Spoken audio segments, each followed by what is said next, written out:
Chloe, and I am a Makerspace Coordinator here at Pacific Science Center. Welcome to Amateur Radio on the International Space Station, or ARISS for short. ARISS is a program using resources from the International Space Station, U.S. National Laboratory that promotes the exploration of STEM topics by granting educational organizations, such as the Science Center, a scheduled contact with the astronauts currently on the ISS using amateur radio. We at PacSci applied for one of those contacts in February and were selected, allowing us to host this event today.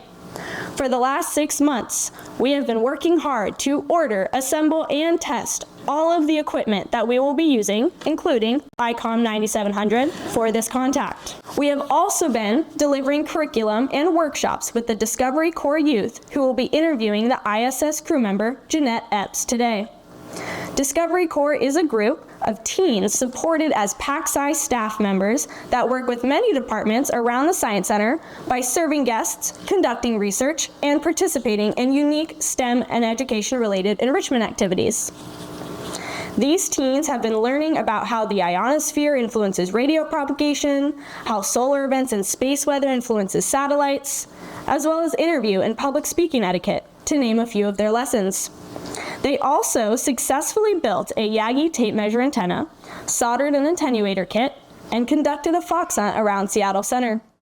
November Alpha 1 Sierra Sierra, this is Whiskey 7 Alpha Whiskey for our scheduled contact. Whiskey 7 Alpha Whiskey, this is NA1 SS, how do you read? All clear, we're ready to ask you some questions. Awesome. I first want to say hi to McKenna Moffett from Mike Barrett, and I'm ready for questions. Hi, this is Hadley. Did you always have the goal of being on the ISS? Over. So Hadley, I did not always have the goal of being on ISS. My big goal was to be a scientist and to work all over the world doing science, whatever it was. And then the idea of doing science in space also inspires me to go further in science, and that's one of the reasons I applied to the astronaut corps. Over. Hi, I'm Michaela. What inspired you to become an astronaut? Over. Hello, Michaela. Well, several things inspired me. First of all, my love for science. Ever since I was 15 and working in various places, even at 16 working in labs, always just furthering my knowledge in science. But the more I do, the less I knew that I knew. I needed to know more.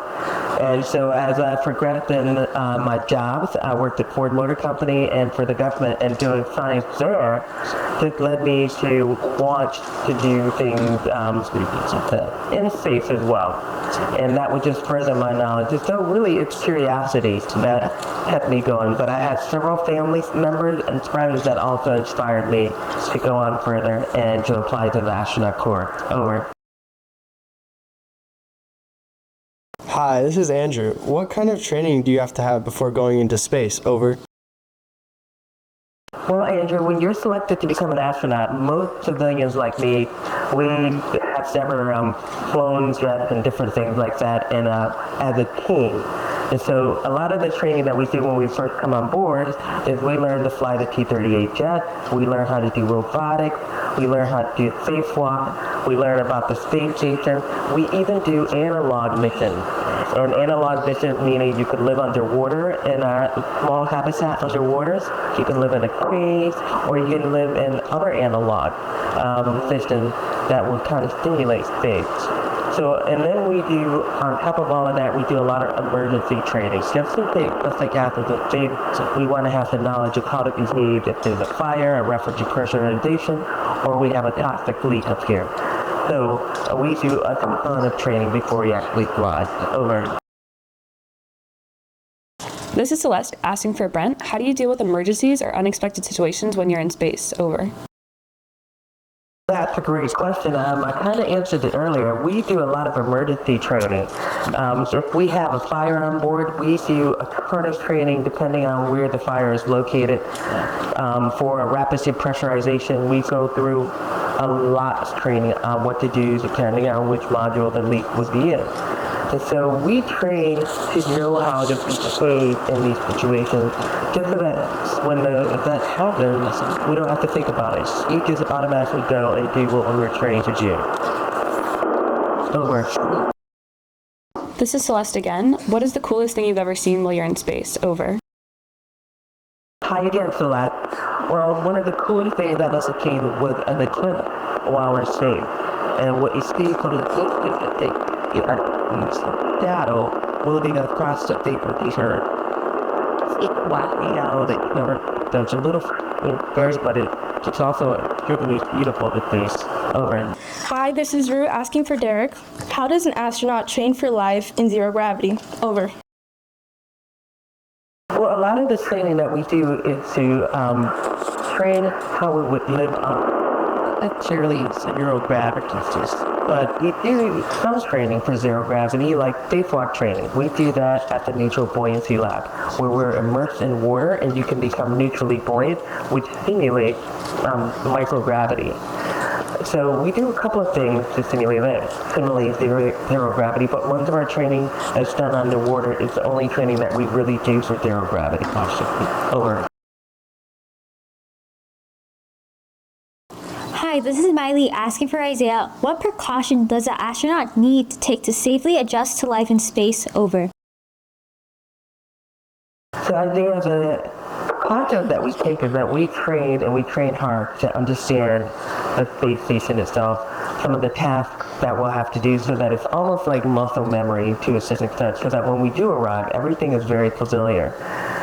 So that's one of the ways that you can safely adjust to life in space, because it's a familiar environment at that point. And then, every day you're working on orbits, you work safely, understand the procedures that you're operating in, and you talk with the ground, you talk with other astronauts as well. So when we arrive, we are surprised at the lights on, but it still is a very familiar home for us. So learn as much as you can. Over. This is Hadley again asking for Jackie. How do astronauts minimize the weight of necessities when traveling up to the ISS? Over. Hello, Hadley, asking for Jackie. Well, when we launch, we don't take much with us, because what ends up happening is a lot of the stuff that we need that's already here on the space station. We have logistic vehicles like the SpaceX Dragons and the Northrop Grumman Cygnus that bring up a lot of equipment that we need, including food, including clothing, or just around recently, a couple of weeks ago, we had this robotic arm. It contained a lot of the foods that the next crew will eat when they come on board. Our crew is already here, so now we'll just feed it up for the next crews that are be on board is the next half of the year. So we don't really have to minimize the weight of necessities at all. Most of what we need is already here. Over. Hi, this is Andrew again, asking for Kendra. What personal items are you allowed to take to the ISS? Over. Hello, Andrew asking for Kendra. Okay, so personal items. I have a lot of personal items for friends and family. Like I have a picture of my mom. I have a Bible that belongs to her. I also have a necklace and a couple of charms as well. I also have tiny stuffed animals for my nieces as well, and things like that for people that I've brought up. I take pictures of them in the cupola and I send them back, bring it back down with me, and give them the picture in the cupola and the toy back. So we can take some interesting things.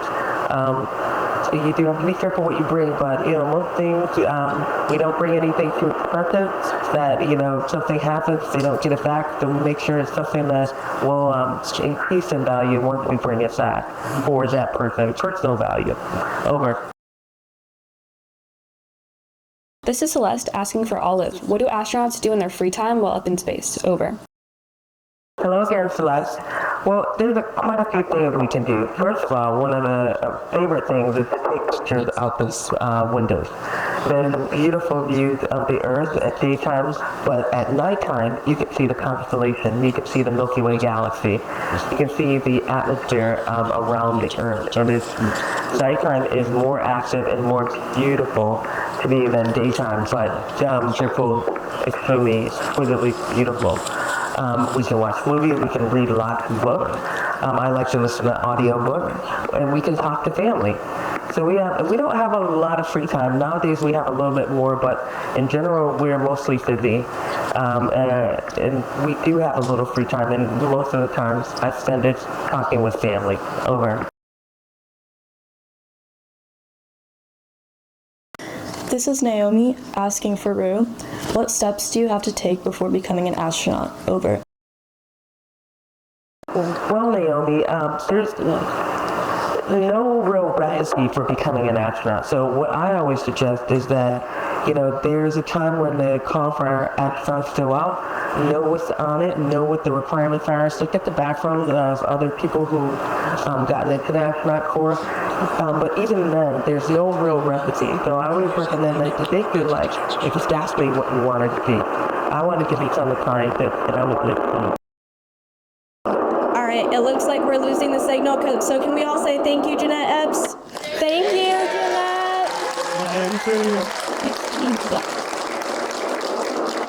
W7AW signing off.